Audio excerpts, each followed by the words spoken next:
Hello, this is Eddy Put from Leuven, Belgium. First of all, I hope you are well in these troubled times. Well, here is an article that, so I hope, might give you some inspiration on this International Archives Day. I would like to start with a little story. When I was a young archivist many years ago, I was often on duty on Saturdays as a reference archivist in the reading room of the Belgian State Archives in Brussels. It was supposed to be a boring job, so the young archivists had to sacrifice their part of their weekend. And I remember one day a student approached my desk complaining about the quality of the finding aids. Her promoter had sent her to the archives, saying there was a brand new inventory of the archives of the chapter of St. Michael's in Brussels, and in there she would find information about the altarpiece she was studying. So she went rather quickly through the inventory. She went through the index. But she didn't find anything. So how come archivists don't make better inventories? So that was quite a challenge. At first I didn't know what to answer. But then I said, well, maybe it's worth, when you're studying an altarpiece, it's worth going through the accounts of the chapter. These are fat registers full of information, acts and facts, but they're only described in a formal way. The inventory just says accounts. It doesn't describe the thousands of items described in the accounts. Or maybe you could go through the resolution books of the chapter. These are also fat registers with all the important decisions the chapter takes. So also when they order an altarpiece, it will surely be in there. The girl wasn't convinced at all. She turned around, left the reading room without saying a word. So I must admit this was really a very disappointing experience for a young archivist. But I have to admit, many years later, the problem is still the same. Archivists are confronted with the problem, with the limits of accessibility when they describe items in a purely formal way. They mention in their inventories accounts or immatriculation registers or sentence books in courts and so on, and they assume students and other customers understand the words we use.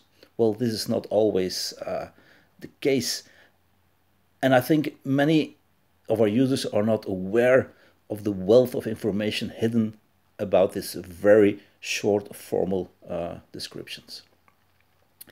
The emergence of an online research content has made this problem even worse, because sophisticated finding aids, very powerful search engines, create the illusion that millions of documents are available immediately at your fingertips. In the same time, this research environment has not always improved intellectual accessibility, which means that documentary illiteracy, as I call it, is even more widespread than ever. Many of our customers don't understand the words archivists use to describe forms of a document. That's why I think, and that's my point, that's why I think it's important to develop a thesaurus of record types.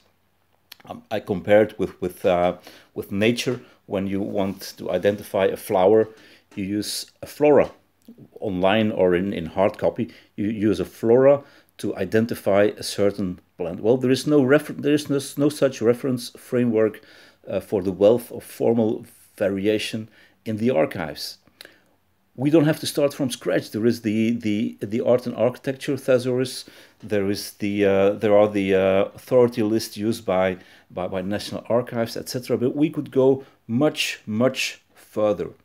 And I think such a thesaurus is not only an instrument that allows our customers, our users, to identify documents and to understand the context in which they were created.